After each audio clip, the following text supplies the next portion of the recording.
आज आपण बनवणार आहोत फणसाची भाजी। तर आपण सगळ्यात पहिला फणस कटिंग करून घ्यायचा आहे।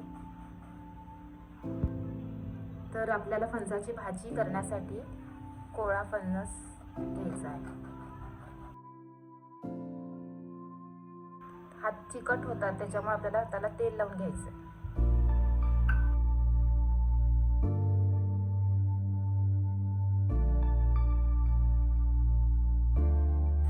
मी एका भांड्यामध्ये पाणी गरम करून घेतलेलं आहे। त्यानंतर आपल्याला कटिंग केलेल्या फोडी छान अशा शिजवून घ्यायच्या आहेत।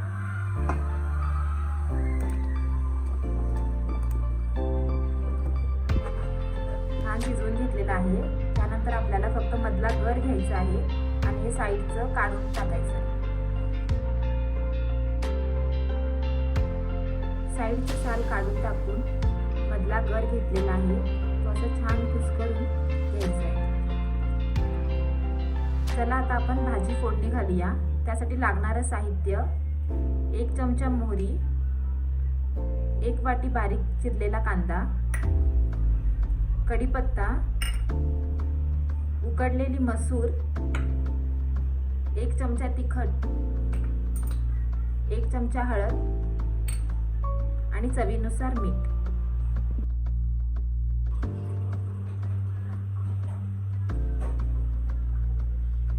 तेल गरम झाल्यानंतर मोहरी टाकायची आहे।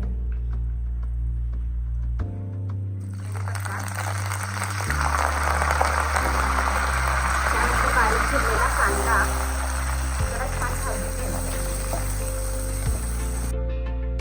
आपल्याला मसूर आता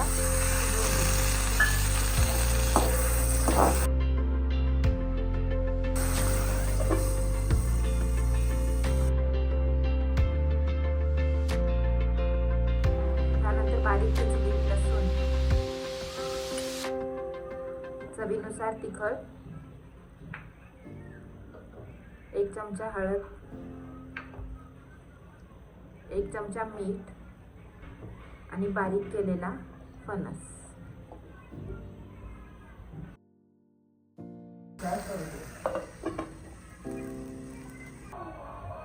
त्यानंतर आपण बारीक चिरलेली कोथिंबीर वरून टाकायची आहे।